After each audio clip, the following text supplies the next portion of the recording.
Ratusan warga Cianjur kepung rumah Ustadz Cabul. Ternyata pelaku menjadi sekretaris MUI. Bah Anwar Abbas ditunggu komentarnya. Karena MUI itu hanya sekedar ormas kok. MUI itu hanya sekedar ormas kok. MUI itu hanya sekedar ormas kok. MUI itu hanya sekedar ormas kok. Bukan lembaga negara. Lembaga negara justru Departemen Agama. Fatwa agama harusnya dikeluarkan oleh Departemen Agama sebagai fatwa resmi pemerintah. Revolusi. Kalau revolusi akhlak tidak dapat kita lakukan, bagaimana mengajak orang revolusi akhlak sementara kita tidak memberikan contoh bagaimana perilaku Rasulullah? Maka akhirnya iblis acting, dia beli serban. Beli serban. Lagi kita menang nih. Jenggotnya dipanjangkan. Terus dia ambil buah apa itu disuduk-suduk terus jadi tasbih.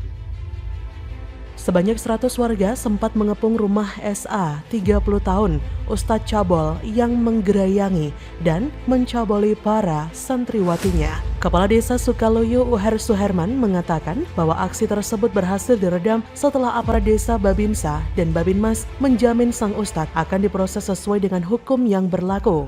Uher mengatakan warga akhirnya meredam emosi mereka dan membubarkan diri dengan tertib. Warga geram setelah mengetahui penuturan dua korban santriwati, YY 19 tahun dan NN 19 tahun yang mengaku dicabuli sang Ustadz. Uher mengatakan bahwa sang Ustadz menjabat sebagai Ketua Unit Pengumpul Zakat UPZ Kecamatan Sukaloyo, kemudian juga menjabat sebagai Sekretaris MUI dan Amil Desa Sukaloyo. Namun jabatan sebagai amil desanya sudah dicopot. Uher mengatakan bahwa sang Ustadz memberikan aturan mengaji di pesantrennya, di mana santri cowok tak boleh menginap dan santri cewek harus menginap. Menurut Uher, ternyata hal tersebut adalah akal bulusnya untuk berbuat cabul. Maka dari itu ia akan kawal kasusnya agar warga juga mendapat kejelasan. Uher mengatakan bahwa sang Ustadz melakukan ritual setiap pukul 24 WIB kepada santriwatinya dengan mandi memakai madu. Kata Uher, dibuka baju santri lalu dimandiin dan diolesi dengan madu, lalu memegang alat vital korban. Uher mengatakan, jumlah santri di pesantren korban terakhir terdata 50 orang, namun saat ini sudah bubar semuanya. Dari kejadian tersebut, Uher menghimbau kepada orang tua dan guru ngaji agar tidak ada lagi murid menginap di guru ngaji, terutama yang perempuan. Ia mengatakan dua perwakilan dari dinas yang mengurus perempuan dan anak sudah turun ke lokasi dari kabupaten untuk melakukan advokasi dan trauma healing para korban. Adanya kejadian tersebut dan keterlibatan MUI sebagai organisasi yang menaungi si ustadz tersebut membuat banyak netizen memberikan komentarnya. Seperti akun Twitter dengan nama Celoteh Receh mengatakan, MUI itu apa? Akun dengan nama Tanaro Banks, MUI lagi, bubarkan saja warisan Orba ini. Kemudian kata akun Putro, kita lihat apa respon MUI dan ustadz-ustadz yang dikit-dikit selalu bawa-bawa denah kapling sorga dan neraka. Menurut saya, ini kasus gila. Mestinya, siapapun yang tahu kalau menceritakannya di sosmed pasti akan jadi perbincangan. Benar-benar bejat perbuatan orang ini.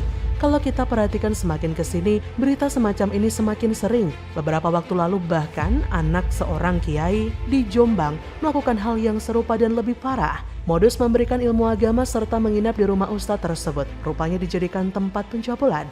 Para santriwatinya dipaksa menjadi pelayan nafsu pemimpinnya. Apalagi ada nama MUI juga di balik kedok perilaku bejat sang ustadz yang semakin memperkuat dugaan bahwa organisasi tersebut tidaklah benar untuk menjadi pembimbing masyarakat dalam hal keagamaan. Bahkan MUI terkesan bungkam dalam kasus-kasus serupa. Selain itu juga hampir jarang ada suaranya. Sementara berita oknum ustadz melakukan hal-hal serupa kerap terjadi di tanah air. Yang paling mengerikan dari kasus ini bukan soal perlakuannya, tapi cuci otak yang membuat orang nurut dan diam saja diperlakukan semena-mena. Minggu sore saya juga baru tahu. Minggu sore sebenarnya di masyarakat mungkin udah beberapa hari yang lalu, karena beliau juga tersangka sudah tidak ada di tempat. Oh, sudah Masyarakat marah ya. Ngomongin Majelis Ulama Indonesia itu seperti nggak ada habisnya. Ada aja ceritanya. Tapi sayangnya cerita yang beredar keluar itu banyak negatifnya. Ini yang membuat miris memang, karena lembaga itu membawa gelar ulama di sana. Padahal gelar ulama itu sakral banget sebenarnya. Orang yang mendapat atau mengemban gelar ulama seharusnya adalah orang yang punya keilmuan yang tinggi. Adab dan akhlak mereka juga harus bagus karena mereka adalah panutan umat. Karena bayangkan saja kalau mereka ini nurut dan diam saja dengan dalih agama, itu artinya mereka cenderung akan diam juga untuk banyak hal lain. Misalkan perilaku menyimpang atau bahkan doktrin pengacau di Indonesia. Jadi, regulasi di pesantren memang harus diperketat. Apakah harus memasang CCTV? Apakah santriwati harus ada yang mengawasi? Pasukan saja nggak usah menginap di pesantren? Intinya semua harus ada perlindungannya. Atau mungkin bisa juga, ustadz diganti dengan ustazah. Pelaku juga harus dihukum berat agar memenuhi rasa keadilan korban. Para korban harus didampingi dan mendapat bantuan konseling agar pulih dari rasa trauma. Jangan sampai peristiwa ini terulang kembali. Maka dari itu, sudah saatnya MUI menjadi ormas yang bergerak sesuai dengan ranah dan marwahnya. Lakukan pembinaan terutama akhlak bagi penceramah, ustadz, ulama, dan kiai. Tapi dengan catatan, internal MUI harus lebih dulu memiliki akhlak yang bagus sebelum melakukan pembinaan. Dan kira-kira gimana ya komentar dari mbah favorit kita, Mbah Anwar Abbas? Apakah akan membela? Astagfirullahalazim. Bagaimana menurut Anda?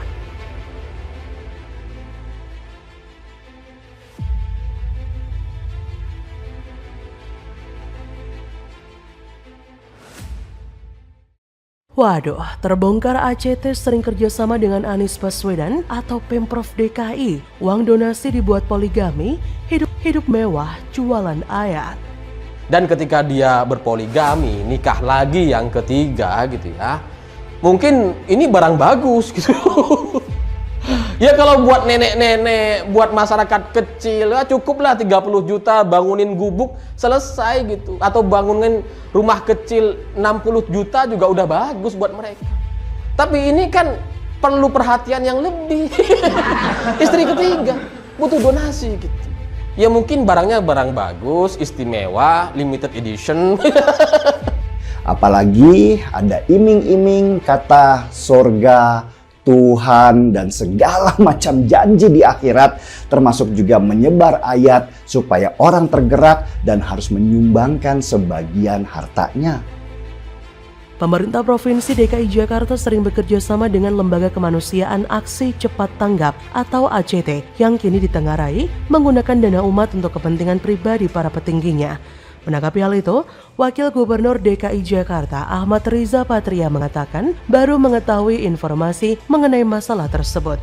Riza Patria menjelaskan membenarkan jika Pemprov DKI beberapa kali melakukan kerjasama dengan pihak swasta, termasuk ACT. Namun kata politikus Partai Gerindra itu, selama ini kerjasama antara Pemprov DKI Jakarta dan ACT tidak ada masalah alias baik-baik saja. Ihwal dugaan penyelewengan dana oleh pimpinan ACT Pemprov DKI Jakarta akan melihat lebih dulu ke depannya seperti apa masalahnya. Wagub Riza memastikan bahwa hubungan Pemprov DKI dengan ACT tidaklah bermasalah, termasuk pelaksanaan kurban yang dilakukan tahun lalu. Kalaupun ada masalah menurut Riza, itu urusan ACT dengan yang lain. Beberapa program ACT yang bekerja sama dengan Pemprov DKI diantaranya adalah Jakarta Care Line pada 2020 yang merupakan layanan pengadaan pangan gratis berbasis teknologi sebagai solusi untuk pemenuhan kebutuhan pangan, utamanya beras, bagi warga DKI yang ekonominya terdampak pandemi COVID. Anies mengatakan bahwa kolaborasi itu adalah sebuah inovasi dalam kolaborasi di bidang sosial di tengah pandemi yang menyebabkan penurunan kegiatan ekonomi. Anies juga mengapresiasi program kolaborasi Jakarta Care Line dan berharap bahwa masyarakat bisa bersama-sama mendukung program ini. Bagi Anies, Jakarta Care Line adalah sebuah terobosan yang diharapkan bisa menjadi inspirasi untuk seluruh Indonesia dalam menghadapi kebutuhan pangan selama terjadinya pandemi. Seperti diketahui, isu penyelewengan dana oleh ACT tersebut berhembus melalui laporan majalah Tempo edisi 2 Juli 2022. Dalam laporannya yang berjudul Kantong Bocor Dana Umat, Tempo menyajikan berbagai tulisan hingga informasi soal jumlah dana yang ACT kumpulkan, pengelolaannya, hingga kebocoran di sana. Dana ratusan miliar tersebut digunakan untuk berbagai program, mulai dari membantu korban bencana alam hingga pembangunan sekolah ataupun tempat ibadah. Akan tetapi, pengelolaan dana ratusan miliar tersebut juga diduga bermasalah. Mantan Presiden ACT Ahyudin disebut terseret dalam masalah penyelewengan dana masyarakat tersebut. Menurut laporan majalah Tempo, Ahyudin diduga menggunakan dana lembaganya untuk kepentingan pribadi, mulai dari membeli rumah dan perabotannya, hingga transfer bernilai belasan miliar ke keluarganya. Ahyudin disebut memberikan dirinya gaji jumbo yang mencapai 250 juta rupiah. Selain itu, berbagai fasilitas mewah juga sempat dinikmati oleh pria berusia 65 tahun itu. Ia membantah telah menyelewengkan dana lembaganya itu. Kata Ahyudin, kalau saya tidak punya uang, boleh dong saya pinjam ke lembaga. Ia juga mengaku bahwa saat ini dirinya sedang terlilit cicilan rumah, cicilan mobil, bahkan biaya sekolah anak. Namun kedekatan kedua entitas antara Bapak Politik Identitas Anies Baswedan dan ACT ini membuat kecurigaan bahwa ada peran penting dalam kong kali kong gaji yang fantastis ini antara kedua belah pihak. Dalam catatan mutasi rekening PT Hydro Perdana Petailindo, Presiden ACT tercatat membeli sebuah rumah di Bintaro seharga 2,68 miliar dan gak cukup sampai di situ. Rumah yang sudah dibeli ini kemudian diisi perabotan-perabotan seharga 634 juta rupiah. Belakangan diketahui ternyata rumah ini diperuntukkan untuk istri ketiga dari Presiden ACT. Dia nikah, poligami sampai ketiga kalinya, yang kemudian dibelikan rumah, diisi rumahnya dengan perabotan, dan gak cukup sampai di situ. Istrinya dikasih gaji dari PT Hydro Perdana 25 juta rupiah per bulan. Anaknya 25 juta rupiah per bulan pula. Dan Presiden ACT-nya 50 juta rupiah per bulan. Gila. Dana umat dipakai pesta pora. Jangan bicara masalah legalitas, tapi masalah kepatutan sebagai orang Islam. Banyakan ke manajemennya dibandingkan ke orang yang membutuhkan itu. Mereka pernah tahu sebenarnya apakah yang mereka harapkan sampai itu benar-benar sampai gitu ya. Jadi balik lagi, memang ada hak dari para panitia penyelenggara donasi itu untuk mendapatkan biaya operasional, tapi mestinya pada batas-batas yang wajar, gitu. Sehingga audit semacam itu memastikan lembaga-lembaga pengumpul donasi itu melakukannya dengan transparan, akuntabel gitu. Jadi dapat disimpulkan bahwa Presiden ACT mendapatkan gaji sebesar itu untuk menyelewengkan duit sebanyak itu pula. Untuk kedok belaka, hanya untuk memberikan fasilitas kepada istri ketiga hasil dia poligami. Akhirnya, diberitakan juga dari Kontan ID, lembaga ACT menyampaikan permohonan maaf kepada donatur dan masyarakat Indonesia. Permintaan maaf tersebut disampaikan kepada Presiden ACT, Ibnu Hajar, lantaran ramai pemberitaan salah satu media massa penelapan uang oleh petinggi ACT. Ibnu Hajar menjelaskan, jauh sebelum ramai diberitakan ACT sudah melakukan perbaikan manajemen sejak 2022. Ia berkilah, ACT sudah melakukan restrukturisasi dan mengganti ketua pembina ACT agar bisa dilakukan perombakan. Menurut dia, laporan keuangan ACT sudah berkali-kali mendapatkan predikat WTP berdasarkan audit. Ia mengatakan, laporan keuangan ACT yang mendapat WTP dari BPK juga dipublikasikan di laman resmi mereka. Hei, jangan lupa, banyak oknum BPK yang keciduk perkara pemberian WTP ini. Jangan-jangan mereka yang urusi juga ikutan kenyang dengan dana umat? KPK kejagung kepolisian tidak boleh diam saja. Bagaimana menurut Anda?